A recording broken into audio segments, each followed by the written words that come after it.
Final segment this morning, talking with News Channel 5 legal analyst Nick Leonardo about those phone calls from Emmanuel Sampson, the accused Antioch church shooter. We have those exclusively here. We've done stories on them. There's going to be more.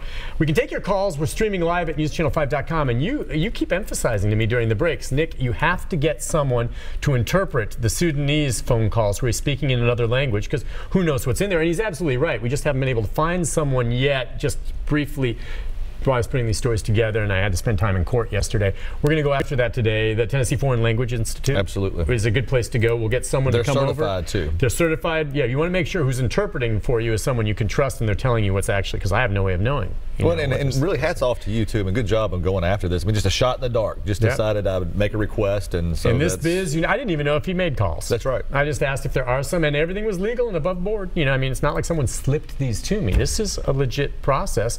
But right now, it's caught up in litigation because his attorneys are challenging it, and they're all frozen under seal, except for the ones we have. I think that's a great lawsuit to continue to appeal. Oh, we will. By another media outlet that was denied those phone calls. Yep, and we'll side with them. I mean, I want other media to have access to these things. I think transparency is always important. These are public.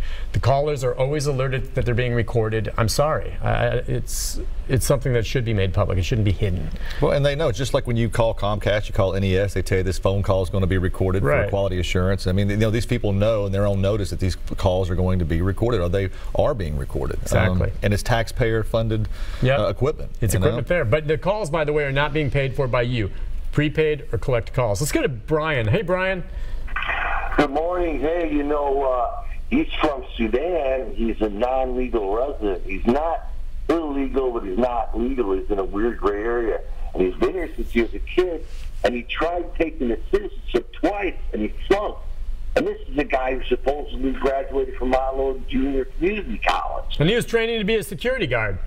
Yeah, and I heard he's not that bright, and he was all upset because he felt, people were being mean to him and blah, blah, blah, blah, blah. I don't know, man. I just think that the guy should be taken out and shot. You shouldn't even waste any time with the guy. But that's my opinion. Hey, so. Yeah. Well, a lot of people are angry about this and how it goes. We've talked about, Brian, whether or not this would be a death penalty case. We don't know at this point.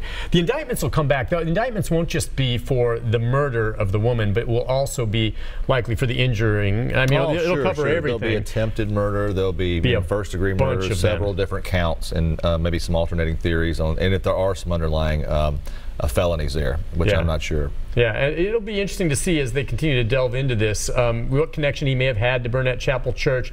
Melanie Crow Smith was the poor woman who was shot and killed. Did he know her? We don't know. There was no evidence of that to this point, but that's something that could come up. I haven't heard any mention of it in the phone calls. But he had, I know the reports had been attended at some point a few years ago, had been at that church for, I don't know if he was a member or just attended some services there for a period and then disappeared, didn't come back, and then he shows up. So, again, motive, though, not the big deal. It's just you got to prove that he did it. Doesn't have to show motive, but I mean, he's a pretty remarkable gentleman. I mean, he's tall, he's a man of stature. I can't imagine that, if you saw him at a small church like that you would forget what he looked like. I mean, it's a big guy. He kind of stands out. Yeah, no, that's exactly right. So could the playing of these tapes taint a jury pool? So that's what people always say. Well, you ought to leave this. Even people who want to listen to this say, Nick, you shouldn't be doing this. You're tainting the jury pool. I'm like, what do you mean taint the jury pool? I mean, the media coverage on this story has been huge since it happened. These are some phone calls from a publicly recorded thing. Could it? What's your take? I mean, if you're going to go into a church and shoot as many people as you can before you get stopped, I mean, chances are you need to know that that's going to be on TV. Okay? Yes, I mean, the media is going to cover that. Okay? I mean, this is not a whodunit. We know who did this. Yeah. Okay? And whether or not these phone calls are you're eligible to get them, or the media is eligible to get them, is a completely separate issue from whether or not they're going to come into trial and that they could be played at trial. Okay? Right. I think that is, the courts definitely would be looking at that, and that'll be on a case-by-case basis, and when it was raised and what it's being used or offered to show. But the other issue that is just fascinating, the fact that they're going to stop the media for making a public information request to get these phone calls. That's fascinating to me, and I'm anxious to see where it goes. Yeah, it's just changed. It's different, and we can hit on that just as we wrap things up here, how important that is in terms of media access. I think the way I understood it yesterday, again, I'm not a lawyer, though I've learned a lot from you, is that the judge is going to consider or look at whether or not, they were asking, basically here's what they did. They said, Judge, shut down these tapes. We don't want them released. And she's like, have you heard them? Why do you want me to shut them down? And they're like, well, we haven't heard them yet, but there could be something in there that's damaging.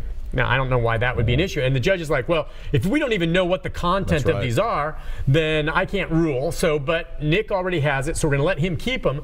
But before we release it to anyone else, I want to listen to these. And I'm sitting in the courtroom smiling, looking at the judge, and I do like her. I know her. But I'm smiling like, you're going to listen to all these? Okay, we'll hear from you in 6 months. Because there's so many on there. There's no way this judge and her staff can listen to every single phone call and be back definitively to say that there's nothing in there or there is something damaging by Monday. There's just not, unless they're going to do it 24/7. Well, since I've been around the laws the first time, it's an issue of first impression. I've never seen anybody try to stop those phone calls from being released to the media. Okay, it's one thing to not allow it in court and to say that it's inadmissible for X, Y, or Z, but it's a complete other thing to stop it from being released to the media or anyone else. I mean, so where does it stop? Does it stop at the media? Since let's say there's another lawyer that wants a copy of them and he's not with the media, could he? Right. I mean, have we stopped all requests now for phone are they calls? Are they still going to provide it to public defenders? Are they still going to provide it to the DA's office? How does that work?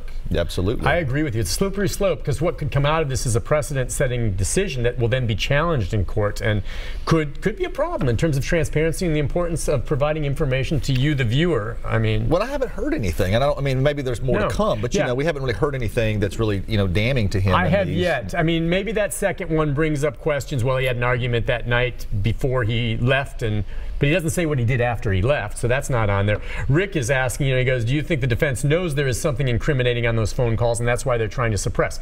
They fear there is something on there that's incriminating, but they don't know because when they filed this motion, they hadn't even heard the tapes. Well, I mean, I think we need to not be so worried about the phone calls, but be worried about the fact that you've got 7 or 8 people that saw him do this. I mean, that's more incriminating than what's on these phone calls. Right, exactly. I don't see how anything in these calls is going to be some bombshell smoking gun that they don't already have. We know that he did it. Yeah, we have people that were shot, okay, that survived, that saw him, and they're going to say, yeah, he's the dude that pointed the gun at me and pulled the trigger. Completely different than the 2 weeks we sat here during Holly Bobo when we did not know who did it.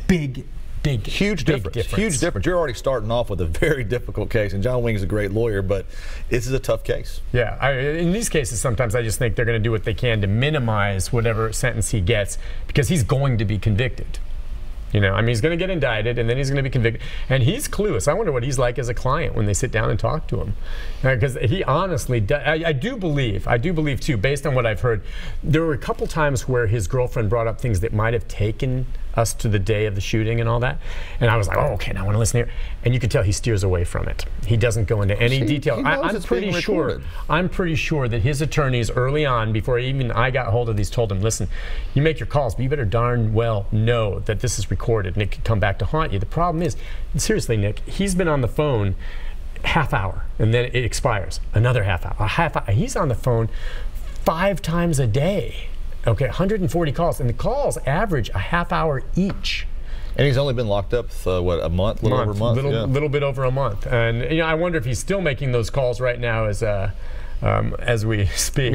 And interestingly enough, they waived his appearance, I believe, to the preliminary hearing, did they not? Yeah, he didn't show up. That's why another thing that made, I think, our stories interesting is for the first time, you got to hear his voice. You got to hear his demeanor. It just gives, as a viewer, you kind of want to know, what did he sound like? What does he think of his case?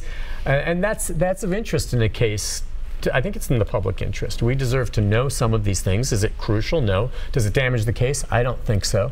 But when you have a church shooting in your community, you want to know as much as you can, maybe to learn so that, it doesn't happen again. Were there warning flags with this guy? All that kind of stuff. Did you see where in the case of the Las Vegas massacre there and the individual there, they've sent his brain off to scientists at Stanford where they're going to examine, the mass, horrible case, even worse than this. They're going to send his brain off to see if they can find abnormalities that might give them some clue as to why he killed all these people. I mean, it's really interesting. I mean, I don't believe he had any criminal record either. Yeah. I mean, I have a client now who's charged with this, charged with murder like that, and has 25 years old, 0 criminal record in a heinous crime. So I mean, so nothing out there in the past, criminally, right. And then yet they do some real, just a horrible crime like that. And what's your defense going to be for this cat? That's that's top secret. Now. Okay, but I just figure. But part of it is this guy's never been in trouble before, so who knows? That's right. Well, listen, it'll be interesting to see. Typically, it takes about grand jury to come back with indictments. It's 1 month from when they hear unless it's an emergency grand jury. No, I mean they have a lot on their plate, so it could very well be 3-4 months, maybe could be 6 in the new months. year before we hear the indictments. It may be in the new year, but it should be during this term. I think it would definitely be a priority for the district attorney's office, and it takes a while to present a case like this too. It depends on how many serious cases they have versus how many DUIs they have. DUIs go a lot quicker. Domestic assaults. Some of these misdemeanor offenses are a whole lot easier to move through there as opposed to these serious sorts of cases. Yeah. So it's interesting. It just occurred to me, and I doubt whatever happens with this indictment that it will go to trial. But who knows? If it does, this would be on the gavel-to-gavel radar. I just don't see how it's interesting. I mean, Well, I'm just saying because of the nature. Well, what's interesting is exactly what you said. What on earth is their defense going to be? It might be open shut, but that's why it's not going to go to trial. It's not. There'll be some kind of. He'll be indicted, and he's going to have to plead to something, unless they choose to go after him for death, and they just want. And they're dead set on going after it. Well, and who knows what could happen? I mean, I doubt the feds pick this up, but there's always that possibility that they could reach down and pluck this case out and take it over. But they've got a lot on their plate as well. Yeah, Nick, thanks for coming on, my friend. Appreciate it's good seeing you. It's nice. Yeah, just come right back. We pick up where we left off on these legal issues. We'll take a break. When we come back, programming note to wrap things up right after this.